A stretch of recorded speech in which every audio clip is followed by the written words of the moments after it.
ओम नमः शिवाय साथियों, सांची वेरा में आप सभी का स्वागत है।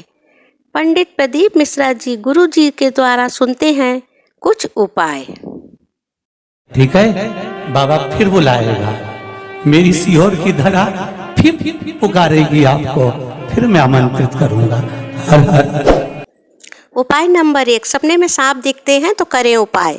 जिस व्यक्ति को स्वप्न में सांप दिखे, स्वप्न दिख रहा हो, सांप दिख रहा हो, बहुत सांप नजर आते हो, जिसके घर में छोटे छोटे बच्चे सांप के निकलते हो, सर्प नजर आते हो, रात्रि को सपने में भी सांप दिखे, और सुंदर, जिसको नींद नहीं आती हो, रात को टेबलेट खाकर सोना पड़ रहा हो नींद की, कुछ नहीं करना चाहिए। पान लो, पान जानते हो, सादा पान, उस पे लाल चंदन से 5 सांप बना दो और शंकर भगवान की 5 बेटियों का नाम ले दो।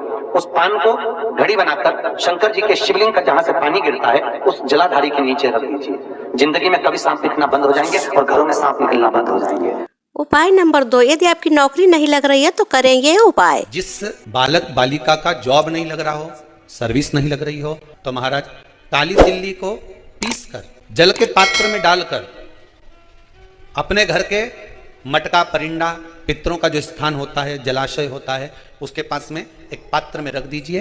बेलपत्री या बट का पेड़ या पीपल का पेड़, इस वृक्ष के नीचे एक रात्रि तक रखे रहने के बाद में दूसरे दिन अपनी कामना करता है, जिनका जॉब नहीं लग रहा, सर्विस नहीं लग रही, नौकरी नहीं लग रही या कहीं उलझने उत्पन्न हो रही है, उस व्यक्ति को हाथ में ले जाकर उस पात्र का जल 3 वृक्ष, पहला बेलपत्री का, दूसरा पीपल का, तीसरा बड का, ये 3 पितरों के तुल्य हैं। इन 3 में से किसी भी वृक्ष के नीचे उस काली तिल के जल को समर्पित कर दीजिए।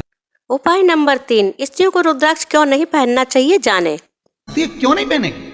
मेरी आद्य शक्ति जगदम्बा, जितनी माताओं का दर्शन करोगे उनके गले में एक रुद्राक्ष की माला जरूर मिलेगी। अगर गले में नहीं मिली, हस्त कमल पर मिलेगी। हस्त कमल पर नहीं मिली तो कहीं ना कहीं उनके पास में उस रुद्राक्ष की महत्वता है। बस एक अंतर है, तुलसी की माला हम पहनते हैं तो उसमें मन के कितने होते हैं? 108। रुद्राक्ष की माला हम पहनते हैं, उसमें समता के मन के नहीं होना चाहिए, उसमें प्रयास रहे विषमता के मन के। क्यों? रुद्राक्ष शिव महापुराण की कथा कहती है कि विषम परिस्थिति में विषमता के मन के उसको भेद देते हैं। ध्यान दीजिएगा, व्यक्ति रुद्राक्ष कब पहनता है? उसकी विषम परिस्थिति है तब वो रुद्राक्ष धारण कर रहा है, तो विषम परिस्थिति में विषमता के ही रुद्राक्ष उसका भेद कर देते। उपाय नंबर 4, बेलपत्र चढ़ाने का सही तरीका। शिवलिंग पर जब बेलपत्र चढ़ता है तो बेलपत्र का जो सीधा भाग होता है वो शिव जी के शिवलिंग पर होना चाहिए, उल्टा भाग ऊपर होना चाहिए। जब नंदीश्वर को बेलपत्र चढ़ाते हो तो नंदी को 2 जगह बेलपत्र चढ़ती है, आपको ध्यान में होगा। पहली बेलपत्र नंदी को जब चढ़ती है तो नंदी के सामने चढ़ती है, तो उसका बेलपत्री का जो डंडी का मुख है वो नंदी की ओर होता है और बेलपत्री की पत्ती का मुख शंकर जी की ओर होता है। समझ में आ रहा है सबको? डंडी का मुख, जैसे नंदी ऐसे बैठा है तो डंडी का मुख नंदी की ओर होगा, पत्ती का मुख शिव के, और ये सीधी की सीधी नंदी के सामने नीचे रखा जाती है, नंदी के सामने। और एक बेलपत्र जब नंदी के ऊपर चढ़ती है तो डंडी का मुख शिव जी के ऊपर होता है और इस पत्ती का मुख नंदी के सिर पर नंदी की ओर होता है। ये 2 बेलपत्र रखकर शिव जी का स्मरण कर कर जाएं, कार्य सफलता की ओर। उपाय नंबर 5, झाड़ू को कहाँ रखना चाहिए। हमारे यहाँ झाड़ू की महत्वता कही, जो झाड़ू होती है बुआरी होती है, ये झाड़ू को अपन झाड़ते हैं, ये महाराज 3 जगह पर नहीं रखना चाहिए। पहला, जिस कमरे में पति पत्नी दोनों सोते हो उस कमरे में झाड़ू कभी मत रखना, क्योंकि पति पत्नी में क्लेश बना ही रहेगा, आपस में प्रेम स्नेह नहीं रहेगा। दूसरा, जिस कक्ष में, हॉल में लोग आकर बैठते हो और वहां कोई सोफा सेट लगा हो, कोई पलंग लगा हो, उस पलंग के नीचे, उस सोफे के नीचे झाड़ू नहीं होना चाहिए। सास और बहू का संबंध अच्छा नहीं रहता, विवाद होगा। तीसरा, अन्नपूर्णा का स्थान जहां पर भोजन बनता है, आप भोजन करते हो, रसोई घर में झाड़ू नहीं होना चाहिए। कारण बच्चों में क्रोध आएगा, चिड़चिड़ प्रवृत्ति बनी रहेगी, और बेटा और बेटी संबंध आप करना चाहते हो समाज में, और बच्चे गलत जगह पर संबंध करने के लिए आतुर रहेंगे। उपाय नंबर 6, कमर दर्द, कंधे के दर्द के लिए। ध्यान देना, घबराना नहीं।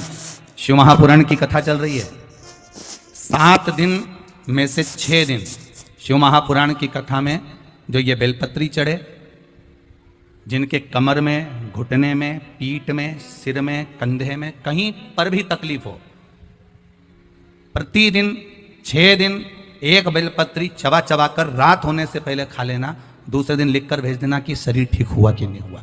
शिव महापुराण की बेलपत्री का इतना प्रमाण है महाराज। उपाय नंबर 7, बिना सामग्री के पूजा कैसे करें? कुछ चीजें बड़ी विचित्र होती है। शंकर जी के मंदिर में पलट कर देखना, शिव जी के मंदिर में अपना मस्तक रखना। मस्तक इसलिए रखा जाता है कि कहीं कुछ उल्टा लिखा हो और कर्जा मर्जा लिखा हो तो नीचे झुकाऊंगा तो सीधा हो जाएगा, सील लगेगी तो सीधी होगी। हम कई बार माताओं से कहते हैं आप जल चढ़ा कर आई हो, आपके पास में चंदन नहीं है, आपके आसपास में कुछ भी सामग्री नहीं है और आपको लग रहा है कि आज मुझे बाबा को त्रिपुंड लगाना है, कुछ नहीं है, तो भी ये उंगली तो भगवान ने दी है, लगा दिया, हो गया। उपाय नंबर 8, शिव महापुराण कथा सुनने से लोग क्या कहते होता हैं कि है? शिव महापुराण में क्या रखा है, क्या मिलता है। हमारा निवेदन है एक बार 7 दिन की शिव महापुराण की कथा को किसी पंडाल में बैठकर श्रवण कर देखना, बिना दिखावे के लिए नहीं, अहंकारवश नहीं, किसी को दिखाने के लिए नहीं, केवल मन से 7 दिन की शिव महापुराण की कथा किसी पंडाल में बैठकर दिल से श्रवण कर देखना। 3 महीने में जो तूने मांगा है वो तुझे प्राप्त होकर ही रहेगा, निश्चित है। उपाय नंबर 9, अब ये भी सुन ही लो। पोलियो की दवाई बचपन में पिलाई जाती है, इसलिए पिलाई जाती है कि ये शरीर काम करता रहे और इसको पोलियो नहीं हो। यह शिव महापुराण भी पोलियो की वो दवा है, एक बार जिसने शिव पुराण सुन ली बुढ़ापे तक पीछे पलट कर देखने की जरूरत नहीं बनेगी। मेरा महाकाल हाथ पकड़कर चले, बुढ़ापे तक पीछे पलट कर देखने की जरूरत नहीं है, किसी के आगे हाथ जोड़ने की जरूरत नहीं पड़ेगी आपको, अगर आप महादेव के होकर चलोगे तो, काल अधिपति के होकर चलोगे तो। उपाय नंबर 10, आंवला नवमी पर 5 दिन ये भक्ति कैसे पंचमीगण करें? का समय हमारे यहाँ कहते हैं कि आंवला नवमी गोपाष्टमी से लेकर पूर्णिमा तक ये पंचमीगण का कार्य चालू हो जाता है कि इन 5-7 दिनों में जो भगवान की भक्ति हो सकती है, जो भगवान का स्मरण हो सकता है, जो भगवान की पूजन हो सकती है वो करो और अपने जीवन को सार्थक बना लो, अपने जीवन को आनंदित बना लो। शमशान का क्या अर्थ होता है, सुने। शान में रहने का श्राप मिला, शिव जी तो भी खुश हो गए, उठकर नाचने लगे। भगवान विष्णु ने पूछा तुमको श्राप लगा है और तुम नाच रहे हो? शंकर भगवान कहने लगे मेरे ससुर ने जो मुझे जगह दी है उस जगह पर कोई दूसरा कब्जा नहीं कर पाएगा, शमशान में कौन कब्जा करने जाएगा, मुझे शमशान का वास मिला। ये कोई साधारण जगह नहीं, जहां अमीर और गरीब दोनों की शान सम है, उसी का नाम सम शान है। वहां कोई छोटा नहीं, कोई बड़ा नहीं, सब बराबर, कोई छोटा नहीं, कोई बड़ा नहीं। श्री शिवाय नमस्तुभ्यम्। ओम नमः शिवाय, श्री शिवाय नमस्तुभ्यम।